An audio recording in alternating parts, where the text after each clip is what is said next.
बरसात की एक शाम थी। आसमान में बादल छाए हुए थे। हल्की हल्की फुहार पड़ रही थी। सेठ राधे श्याम का विशाल हवेली नुमा घर आम दिनों की तरह चहल पहल से भरा होता था। लेकिन आज वहां सन्नाटा पसरा हुआ था। दरअसल सेठ जी की इकलौती बेटी गौरी पिछले एक महीने से एक रहस्यमय बीमारी से पीड़ित थी।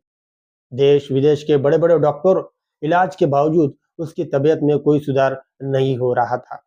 दिन ब दिन कमजोर होती जा रही थी गौरी, जैसे उसकी जीवन शक्ति धीरे धीरे खत्म हो रही हो।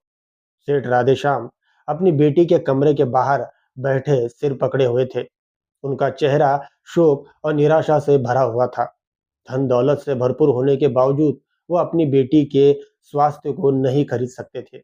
ये बात उन्हें अंदर तक हिला रही थी। घर का नौकर रामू एक कोने में खड़ा ये सब देख रहा था। रामू इस घर में पिछले 20 सालों से काम कर रहा था। उसने गौरी को गोद में खिलौने देकर बड़ा किया था। वो उसे अपनी बेटी की तरह ही प्यार करता था। गौरी की यह दशा देखकर उसका दिल रो रहा था, लेकिन वह कुछ नहीं कर पा रहा था।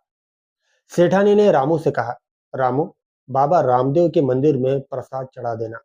कहीं ऐसा ना हो कि किसी की नजर लग गई हो। रामू ने सिर झुकाकर हाँ कहा और मंदिर की ओर चल दिया। लेकिन उसके मन में एक विचार कौंधा। शहर से कुछ दूर एक पहाड़ी पर एक बूढ़ा साधु रहता था, जिसके बारे में लोग कहते थे कि उनके पास दिव्य ज्ञान और चमत्कारिक उपचार की शक्ति थी। रामू ने सोचा क्यों न एक बार उनसे ही मिला जाए। अगले दिन सुबह सेठ जी से अनुमति लेकर बस इतना कहकर कि किसी रिश्तेदार से मिलने जा रहा है, रामू ने अपनी पुरानी साइकिल पर वह लंबा सफर तय किया। पहाड़ी पर चढ़ना मुश्किल था, लेकिन गौरी के चेहरे की याद उसे शक्ति दे रही थी। घंटों की मेहनत के बाद वह उस गुफा के सामने पहुंचा जहां साधु बाबा रहते थे। साधु बाबा ध्यान मग्न बैठे थे। रामू विनम्रता से एक तरफ खड़ा हो गया। कुछ देर बाद बाबा ने आंखें खोली और रामू की ओर देखकर मुस्कुराए। आ जाओ बेटा, तुम्हारे मन की पीड़ा मैं समझ रहा हूँ। रामू हैरान रह गया।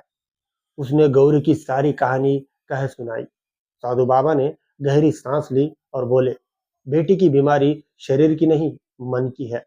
उसके अंदर जीने की इच्छा खत्म हो रही है। डॉक्टरों की दवाइयां तभी काम करेंगी जब उसका मन हल्का होगा। लेकिन ऐसा क्यों है बाबा? रामू ने पूछा। तुम्हारे मालिक सेठ राधेश्याम धन कमाने में इतने व्यस्त रहे कि उन्होंने बेटी को समय नहीं दिया। उसके मन में एक खालीपन है, एक ऐसा घाव जो दिखाई नहीं देता। वो सोचती है कि उसके पिता के लिए पैसा उससे ज्यादा महत्वपूर्ण है। यह टीस उसे अंदर ही अंदर खाई जा रही है। रामू की आंखें भर आई। उसे याद आया कि कैसे सेठ जी हमेशा व्यस्त रहते। गौरी के स्कूल के एनुअल फंक्शन तक में नहीं आ पाते थे। उपहारों के ढेर लगा देते थे, लेकिन अपना एक प्यार भरा स्पर्श, एक दोपहर की बातचीत भी नहीं दे पाते थे। बाबा ने एक छोटी सी पुड़िया रामू को दी। ये एक विशेष जड़ी बूटी है। इसमें गर्म दूध के साथ बेटी को पिलाना। लेकिन याद रखना, ये जड़ी बूटी अकेले काम नहीं करेंगी। असली दवा तो तभी बनेगी जब सेठ जी खुद अपनी बेटी के लिए कुछ त्याग करे। त्याग वो क्या? रामू ने पूछा। उन्हें अपने सबसे कीमती व्यापारिक सौदे को ठीक उस समय छोड़कर 3 दिन तक लगातार अपनी बेटी के साथ बिताना होगा। बस उसके साथ रहना होगा, उससे बातें करनी होगी, उसके पसंदीदा खेल खेलने होंगे, उसे कहानियां सुनानी होगी। ये सच्ची दवा है। रामू ने पुड़िया ली और बाबा को प्रणाम करके वापस लौटा। घर पहुंचकर उसने सीधे सेठ जी से बात की। पहले तो सेठ जी को गुस्सा आया। ये क्या मूर्खता है? मैं अगले 3 दिन तक एक बहुत बड़े सौदे पर बातचीत कर रहा हूँ। करोड़ों का फैसला है। मैं ऐसे कैसे छोड़ सकता हूँ?